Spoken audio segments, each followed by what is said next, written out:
ఆనాడు ఈ ప్రాంతంలో నేను పర్యటించినప్పుడు మేడ్చల్ నియోజకవర్గ ప్రాంతంలో గ్రామ పంచాయతీలు, మున్సిపాలిటీలు, మున్సిపల్ కార్పొరేషన్లు, అదేవిధంగా గ్రేటర్ హైదరాబాద్ మున్సిపల్ కార్పొరేటర్లు 4 రకాల పరిపాలన జరుగుతుండే. అటు హైటెక్ సిటీ వైపు పోతే అక్కడ అదే పరిస్థితి. ఇటువైపు ఉప్పల్ వైపు వచ్చినా, మేడ్చల్ వైపు వచ్చినా, కుత్బుల్లాపూర్ వైపు అయినా ఎక్కడ చూసినా కూడా 4 రకాలుగా పరిపాలన జరుగుతుండే. ఒకరి మధ్యలో ఇంకొకరికి సహకారం సరిగ్గా లేక, సమన్వయం లేక మన ప్రాంతం అభివృద్ధి చెందాలంటే ఇవన్నీ అడ్డంకిగా మారినాయి. కానీ మనం అందరం హైదరాబాద్ నగరం అంటే అంతర్జాతీయ స్థాయి నగరం అని మనం మాట్లాడుకునే వాళ్ళం. కానీ నేను ఆలోచన చేసిన, అంతర్జాతీయ స్థాయి నగరం అని మనం మాట్లాడుకోవడం, చెప్పుకోవడం కాదు, అంతర్జాతీయ స్థాయిలో మౌలిక వసతులు ఏర్పాటు చేసినప్పుడే, అభివృద్ధి చెందినప్పుడే హైదరాబాద్ నగరం అంతర్జాతీయ నగరం అవుతుంది అని ఆలోచన చేసి రాష్ట్రానికే ఒక పాలసీ విజన్ డాక్యుమెంట్ను తీసుకొచ్చినాం. అంతర్జాతీయ నిపుణుల సహకారంతో, మంత్రివర్గ సహచరుల అండతోటి. అందుకే ఈనాడు తెలంగాణ రైజింగ్ 2047 అని ఒక విజన్ డాక్యుమెంట్ని ఈరోజు మనం తెచ్చుకొని ఒక క్రమ పద్ధతిలో ప్రణాళికబద్ధంగా మన రాష్ట్రాన్ని అభివృద్ధి చేయాలని ఈరోజు నిర్ణయం తీసుకున్నాం. అందుకే మిత్రులారా, 160 కిలోమీటర్ల ఔటర్ రింగ్ రోడ్డు ఉన్నది మనకు. ఔటర్ రింగ్ రోడ్డు లోపలనే 1,34,00,000 మంది వివిధ జిల్లాలు, వివిధ రాష్ట్రాలు, వివిధ దేశాల నుంచి వచ్చి అంతర్జాతీయ కంపెనీలు పెట్టి ఈరోజు ఇక్కడ పరిపాలన జరుగుతున్నది. ఇక్కడ అందరూ నివసిస్తున్నారు. మరి 1,34,00,000 ప్రజలకు కావలసిన మౌలిక వసతులు ఏర్పాటు చేయాలి కదా. దాంతోపాటు పరిపాలన సమన్వయం ఉండాలి కదా. మున్సిపల్ అండ్ పోలీస్ సిబ్బంది మధ్యలో, పోలీసుకు అదే విద్యుత్ శాఖ మధ్యలో సమన్వయం ఉండాలి కదా. అదేవిధంగా metro, water works, under ground drainage, drinking water, విద్యుత్తు, రోడ్లు, మెట్రో, ఇవన్నీ మూసి ప్రక్షాళన, ఇన్ని పనులు సమన్వయం చేయాలంటే పరిపాలన ప్రక్షాళన చెయ్యాలని నిర్ణయం తీసుకున్నాం. అందుకే ఈరోజు ఔటర్ రింగ్ రోడ్డు లోపల దాదాపుగా 2,100 స్క్వేర్ కిలోమీటర్ల ప్రాంతంలో 1,34,00,000 జనాభా ఉన్న ప్రాంతాన్ని క్యూర్ ప్రాంతంగా, అంటే కోర్ అర్బన్ రీజియన్ ఎకానమీగా మనం ఒక పేరు ఇచ్చుకొని 3 మున్సిపల్ కార్పొరేషన్లు ఏర్పాటు చేసుకున్నాం. కొంతమంది అంటారు రాజకీయ స్వార్థం కోసం, ఎన్నికల లబ్ధి కోసం ఈనాడు 3 మున్సిపల్ కార్పొరేషన్లు చేసిండ్రు అని. నేను ఒక్క మాట చెప్పదలుచుకున్నా, ఎన్నికల లబ్ధి కోసం చేయలే, పరిపాలన సౌలభ్యం కోసం చేసినాం. ఈనాడు Hyderabad, greater Hyderabad municipal corporation కావచ్చు, ఈనాడు మల్కాజ్గిరి మున్సిపల్ కార్పొరేషన్ కావచ్చు, లేదా సైబరాబాద్ మున్సిపల్ కార్పొరేషన్, అక్కడుండే ప్రజలతో మీరు మాట్లాడండి, ప్రజాప్రతినిధులతో మాట్లాడండి. ఇవాళ ఈ మల్కాజ్గిరి మున్సిపల్ కార్పొరేషన్ ప్రాంతం, ఈ ప్రాంతం అంతా కలిసి ఒక్క దగ్గర ఈరోజు అభివృద్ధిని మీ దగ్గరికి తీసుకురాదలుచుకున్నాం. ఇవాళ మనము మల్కాజ్గిరి మున్సిపల్ కార్పొరేషన్ ఆఫీసుని 10 ఎకరాలలో ఈరోజు అంతర్జాతీయ ప్రమాణాలతో ఇక్కడ నిర్మించుకుంటున్నాం. ఇది మీకు సౌలభ్యమా కాదా మీరు ఒక్కసారి ఆలోచన చేయండి. చిన్న పనున్నా, నల్లా కనెక్షన్ కావాలన్నా, ఇంటి పర్మిషన్ కావాలన్నా, ఏదైనా అధికారిని కలవాలంటే ట్యాంక్ బండ్ దగ్గరికి పోవాలి. ఎన్ని బస్సులు ఎక్కాలి, ఎన్ని బస్సులు దిగాలి, ఎంత దూరం పోవాలి మీరు ఒక్కసారి ఆలోచన చేయండి. అందుకే పరిపాలన డీసెంట్రలైజ్ చేసినాం. అదేవిధంగా పోలీసులకు కూడా ఈరోజు పోలీసు, అదేవిధంగా మున్సిపల్లో కోటర్మినస్ సరిగ్గా ఒక మున్సిపల్ కమిషనర్కి ఎంత పరిధి ఉందో మల్కాజ్గిరి పోలీస్ కమిషనరేట్ కూడా సేమ్ ఒకే రకమైన పరిధి చేసినాం. ఒక జోనల్ కమిషనర్కి ఏ విధంగా పరిపాలన సరిహద్దులు ఉన్నాయో ఒక డీసీపీకి సరిగ్గా అదే విధంగా ఈరోజు ఏర్పాటు చేసినాం. అన్ని శాఖల సమన్వయం కోసము ఈనాడు ప్రక్షాళన చేసి 3 కమిషనరేట్లు చేసి ఇవాళ మల్కాజ్గిరి మున్సిపల్ కమిషనరేట్కు దాదాపుగా ఈ బిల్డింగే కాదు అదనంగా 1600 కోట్ల రూపాయలతోటి ఈరోజు పనుల ప్రారంభోత్సవ కార్యక్రమం చేసుకున్నాం. నేను ఇవన్నీ ఎందుకు మిత్రుల ద్వారా ఈరోజు ప్రస్తావిస్తున్నంటే, ఆనాడు మీరు ఎంపీగా గెలిపిస్తే మీరు ఆశించిన అభివృద్ధి ఆనాడు నేను చేయలేకపోయినా, ఈనాడు మీ ఆశీర్వాదంతో తెలంగాణ రాష్ట్రానికి నేను ముఖ్యమంత్రి అయినా, రాజకీయాలకు అతీతంగా ఈ వేదిక మీద ఉన్న మిత్రులకు చెప్పదలుచుకున్న, ఈ ప్రాంత అభివృద్ధి కోసం ఎన్ని నిధులు కావాలన్నా, ఎన్ని అనుమతులు కావాలన్నా ఇచ్చే బాధ్యత నాది.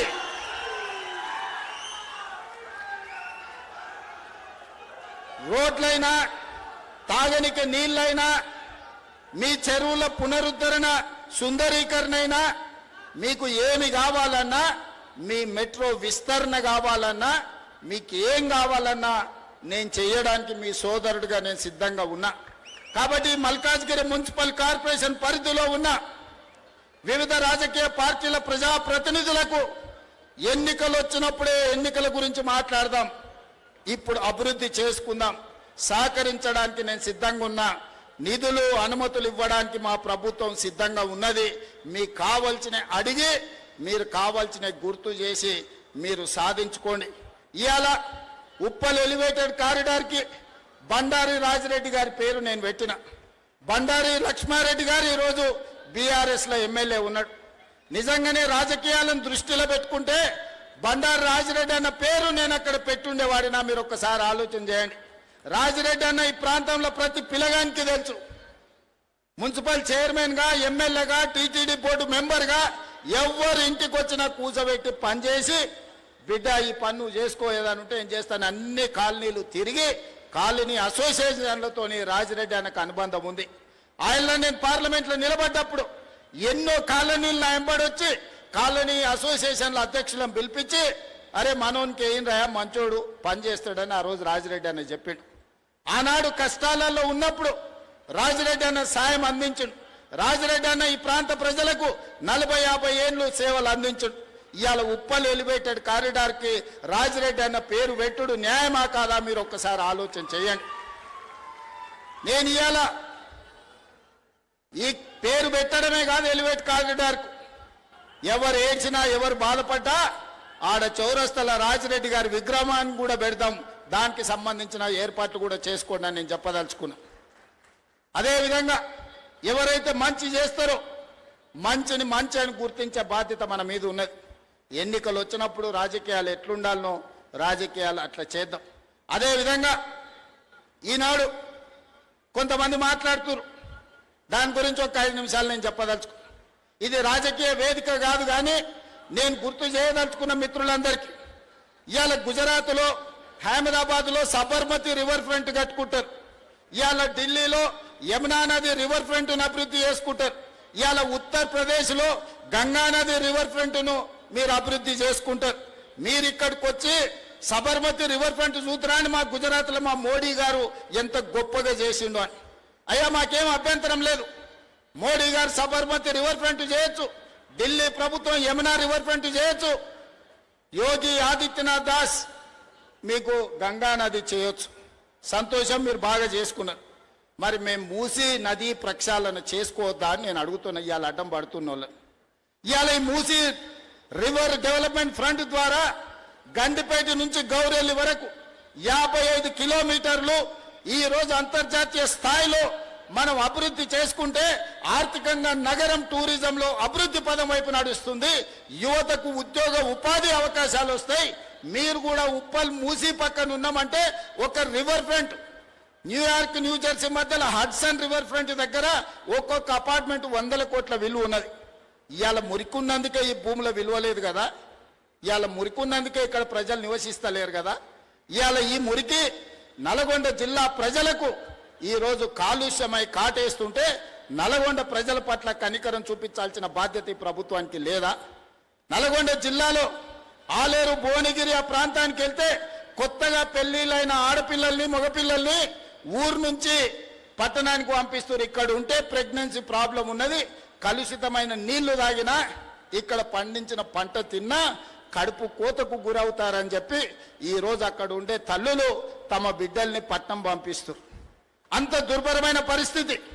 ఒకవైపు నల్గొండలో ఫ్లోరైడ్ ప్రాబ్లం, రెండో వైపు మూసి కాలుష్యం, చచ్చిన శవాల కలేబరాలు ఈ రోజు నల్గొండ జిల్లా కొట్టుకొస్తుంటే ఆ ప్రాంతంలో ఉన్న ప్రజలు మూసి ప్రక్షాళన చేయమని నన్ను తీసుకెళ్లి పాదయాత్ర చేస్తే నేను చూసి వచ్చిన. నేను ఇవాళ మిత్రులారా, మనం ఎందుకు మూసీ నది ప్రక్షాళన చేసుకోవద్దు? మూసీ నది ఒడ్డున ఉన్న పేదలకు ఏవైనా ఇల్లు పోతే ఇల్లు ఇద్దాం, ఉపాధి పోతే ఉపాధి కల్పిద్దాం, ఉద్యోగ అవకాశాలు కల్పిద్దాం, అవకాశం ఉన్న దగ్గర అభివృద్ధి చేద్దాం, వాళ్ళను వాళ్ళ పిల్లల్ని మంచి స్కూళ్ళల్లో చదువులు చెప్పిద్దామని నేనంటే లేదు, మేము అడ్డం పడతారంటారు. ఇవాళ కేంద్ర మంత్రిగా ఉన్న పెద్ద మనిషి ఇవాళ పెద్ద పెద్ద మాటలు మాట్లాడుతున్నావు. నువ్వు మూసీ నదికి అనుమతులు తెస్తావా తేవా? నువ్వు ఇక్కడ పార్లమెంట్ సభ్యుడు కదా అని నేను అడుగుతున్నా. అదేవిధంగా ఒకనాడు ఢిల్లీ తర్వాత మెట్రో మనది 2వ స్థానంలో ఉండే, ఇవాళ 9వ స్థానానికి పడిపోయినాం.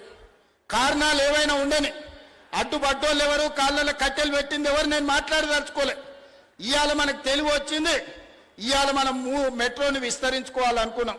ఇవాళ నాగోల్ జంక్షన్ నుంచి బరాబర్ ఎల్బీ నగర్ నుంచి ఓఎస్ఏ హాస్పిటల్, ఆ నుంచి చాంద్రాయణ గుట్ట, ఆ నుంచి రాజేంద్ర నగర్, డైరెక్ట్ అంతర్జాతీయ ఎయిర్పోర్ట్ కు ఈ నాగోల్ నుంచి ఈరోజు మెట్రో విస్తరణ చేయాలని నేను ప్రతిపాదనలు పంపించిన. నేను ఇక్కడున్న మిత్రులను అడుగుతున్నా, నాగోల్ నుంచి అంతర్జాతీయ ఎయిర్పోర్ట్ కు మెట్రో కావాలన్నా వద్దా? మీరు ఒక్కసారి ఆలోచన చెయ్యండి. ఇవాళ మనం ఎయిర్పోర్ట్ పోవాలంటే ఎక్కడెక్కడో తిరిగి చుట్లు తిరిగి పోవాల్సి వస్తుంది. అదే నాగోల్ మెట్రో రైలు ఎక్కితే చక్కగా శంషాబాద్ ఎయిర్పోర్టులో దిగుతాం. ఇవాళ గదే అడిగిన, మా రంగన్న చెప్తాడు, అన్న ఎల్బీ నగర్ కాదు హయత్ నగర్ అవతలికి మెట్రో కావాలి, ఇప్పుడు పట్నం అంతా హయత్ నగర్ దాటిపోయింది, వనస్థలపురం అవతలికి ఇయ్యండి అని రంగన్న కలిసినప్పుడల్లా అడుగుతాడు. మా ఎంపీ చామల కిరణ్ అడుగుతాడు, ఇవాళ ఎల్బీ నగర్ నుంచి హయత్ నగర్ అవతలికి మెట్రో పెట్టాలని అడిగిన. అవసరం ఉందా లేదా మీరు ఒక్కసారి ఆలోచన చేయండి. ఇట్లా చెప్పుకుంటూ పోతే 122 కిలోమీటర్లు మెట్రోను పొడిగించాలి, అంతర్జాతీయ నగరం చేయాలని నేను ప్రయత్నం చేస్తుంటే అన్ని అనుమతులు వచ్చినాక ఇక్కడ నుంచి కేంద్ర మంత్రిగా పనిచేస్తున్న ఆయన పోయి కాళ్ళ కట్టెపెట్టి పుల్లలు పెట్టి ఇవాళ దాన్ని అర్ధాంతరంగా ఆపే పరిస్థితి వచ్చింది.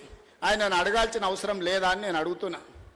ఇవాళ మనం ఏది అడిగినా రీజనల్ రింగ్ రోడ్, ఇవాళ ఔటర్ రింగ్ రోడ్ వచ్చినందుకు మనం అంతర్జాతీయ నగరమైనాం.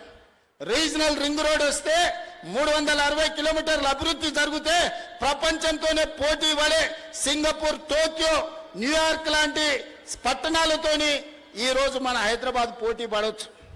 2.5 ఏళ్ల నుంచి కాలుకు బల్పం కట్టుకొని తిరుగుతున్నా. 50 సార్లు ఢిల్లీకి వెళ్ళిన, 5 సార్లు మోడీ గారిని కలిసిన. ఎందుకు ఆగుతుంది, ఎవరు ఆపుతున్నారు నేను అడుగుతున్నా. ఎందుకు ఆగుతుంది, ఎవరు ఆపుతుండ్రు? సమాధానం చెప్పాల్సిన బాధ్యత కిషన్ రెడ్డి గారికి లేదా? తప్పించుకొని ఎన్ని రోజులు తిరుగుతావని నేను అడుగుతున్న కిషన్ రెడ్డి గారిని. ఇవాళ కేంద్ర మంత్రిగా నీకు ఓట్లు వేయలేదా? ఇవాళ నువ్వు ఈ ప్రాంతం నుంచి ఎమ్మెల్యేగా కేంద్ర మంత్రిగా ఎన్నికైనవంటే ఈ ప్రజలు, ఈ నగర ప్రజలు నీకు ఓట్లు వేయలేదా? నిన్ను గెలిపించలేదా? తెచ్చే బాధ్యత నీ మీద లేదా? మూసీ నదికి నిధులు తేవాల్సిన బాధ్యత, మెట్రోకు అనుమతులు తేవాల్సిన బాధ్యత, రీజనల్ రింగ్ రోడ్డును నిర్మించాల్సిన బాధ్యత మీకు లేదా? ఇవాళ తెలంగాణ రాష్ట్రంలో రైతులు పండించిన వడ్లు 75 లక్షల మెట్రిక్ టన్నులు తెలంగాణ రాష్ట్రం కొన్నది. కానీ కేంద్ర ప్రభుత్వం చెప్తే నేను 50 లక్షలే కొంటాను, మిగతా 25 లక్షలు ఎవరికి ఇవ్వాలి, ఎక్కడ తీసుకుపోవాలి? ఇవాళ దేశంలో 60% ఒక్క తెలంగాణలోనే వడ్లు పండించినాం. పంజాబ్లో 86% కొంటావు, నీ ప్రభుత్వాలు ఉన్న రాష్ట్రాలలో 70-80% కొంటావు. తెలంగాణలో వండించినేమో సగానికి సగం తక్కువ కొంటున్నావు. ఈ బాధ్యత కిషన్ రెడ్డి గారికి లేదా? ఇవాళ ఆయన అంటుండు నన్ను ఎవ్వరు ఏం చేయలేరని. అయ్యా, ఈ ప్రజలతో పెట్టుకున్నాడు, తెలంగాణ ప్రజలతో గోక్కున్నాడు, బాగుపడి బట్ట కట్టినోడు ఎవరు లేడు కిషన్ రెడ్డి గారు. నువ్వు చేస్తున్న వ్యవహారాలు అన్ని ప్రజలు గమనిస్తారు. అందుకే 15 తారీఖు తర్వాత ఖచ్చితంగా కార్యాచరణ ఉంటుంది. మెట్రో రావాల్సిందే, RRRకు అనుమతులు ఇవ్వాల్సిందే, మూసి ప్రకటన జరగాల్సిందే, నువ్వు పండించిన వడ్లు, మొక్కలు, జొన్నలు కొనాల్సిందే.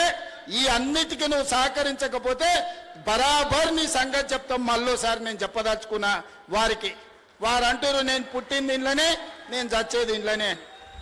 కరెక్టే, నువ్వు అందులోనే ఉంటావు, చీకట్లో యువతలతో సహకారం తీసుకుంటావు. నువ్వు నీ పార్టీకి ఎప్పుడైనా పనిచేసినావు, నీ కార్యకర్తలే చెప్తారు సార్ మా సార్ బీజేపీలో ఉంటాడు కానీ మొత్తం బీఆర్ఎస్ వాళ్ళతోనే మాట్లాడుతుంటాడు, కేటీఆర్ చెప్పినట్టే వింటాడు మా సార్ అని. నీ సొంత పార్టీ వాళ్ళు చెప్తారు నీకు పార్టీ మారే అవసరమే ఉంది నాయన, ఉన్న దాంట్లో ఉంటావు, పక్క దాంట్లో తింటావు, దొంగది కాదు దొడ్లకు రాదు అని వెనకటికి ఎవడో చెప్పిండు. గట్లనే ఉంది నీ కథ.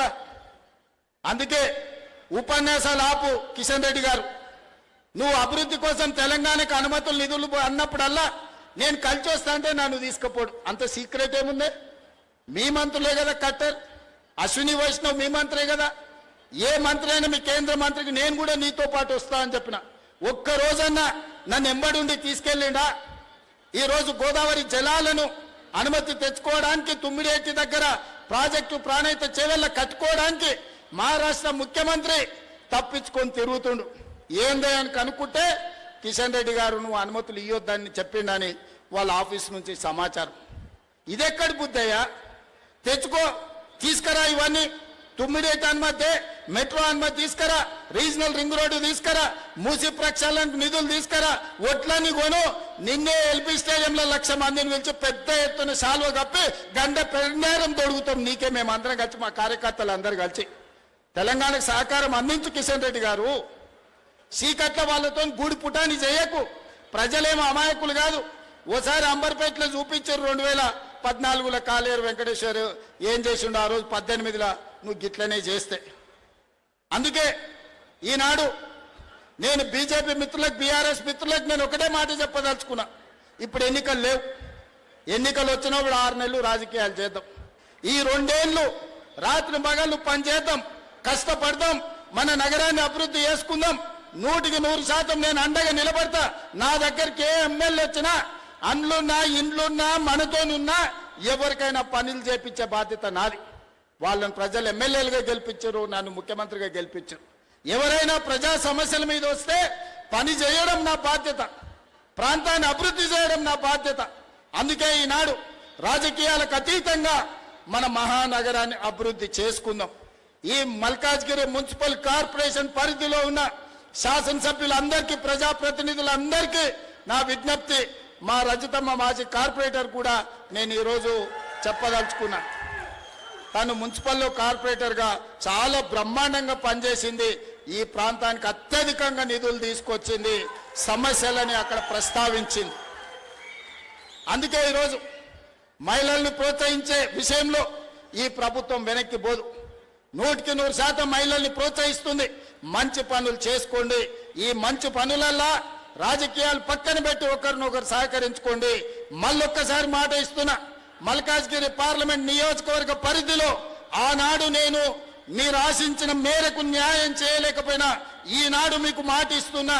ఈ పార్లమెంట్లో ఉన్న 7 నియోజకవర్గాలల్లా కంటోన్మెంట్ ఎలివేటెడ్ కారిడార్ నుంచి రోడ్ల వరకు, మల్కాజ్గిరి వరకు, శామీర్పేట వరకు మెట్రో విస్తరణ పనులతో సహా ప్రతి పనిని చేసే బాధ్యత నాది. నాతోని పని చేయించుకోండి. మీ అందరి సహకారంతో ఈ పనులన్నీ కూడా చేస్తానని తెలియజేస్తూ, చివరగా ఇంత దూరం వచ్చి మరి ఏమీ చెప్పకపోతే మీరు కూడా అనుకుంటారు. అందుకే మూసి గండిపేట నుంచి గాంధీ సరోవర్ వరకు ఫేజ్ 1 మొదటి విడతగా పనిచేస్తున్నాం. 2వ విడత నాగోల్ నుంచి గౌరెల్లి వరకు ఫేజ్ 2లో ఈ 100 రోజుల్లోనే ఈ మూసి ప్రక్షాళన పనులను ప్రారంభిస్తాం. అందుకే వేదిక మీద ఉన్న సుధీర్ అన్నకు మిగతా అందరికీ విజ్ఞప్తి, ఈ ఏరియాల ల్యాండ్ పూల్ కి సంబంధించి సమస్యలను అన్నిటిని పరిష్కరించండి. ఫేజ్ 2 నాగోల్ నుంచి గౌరెల్లి వరకు మూసి ప్రక్షాళన మీద, ఎలివేటెడ్ కారిడార్ల మీద, వనస్థలిపురం నుంచి ఇక్కడి నుంచి వరంగల్ రోడ్డుకు ఈ ప్రాంతాన్ని అంతా అభివృద్ధి చేసే బాధ్యత తీసుకుంటాం. అధికారులకు కూడా, మూసి అధికారులకు కూడా ఆదేశాలు ఇస్తున్నా. 100 రోజుల్లో ఈ ప్రాంతం ఫేజ్ 2 మూసి ప్రక్షాళన పనులు జరగాలి.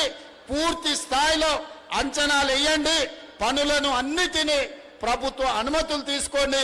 ఈ ప్రాంతానికి నేను చేయగలిగిన సేవ ఇదే.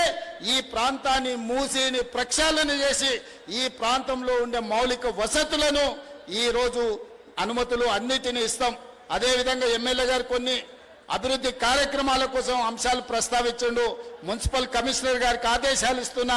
వాటన్నిటిని ఒకసారి క్షేత్రస్థాయిలో పర్యటన చేసి వాటన్నిటిని పరిశీలించి ప్రభుత్వానికి నివేదిక ఇవ్వండి.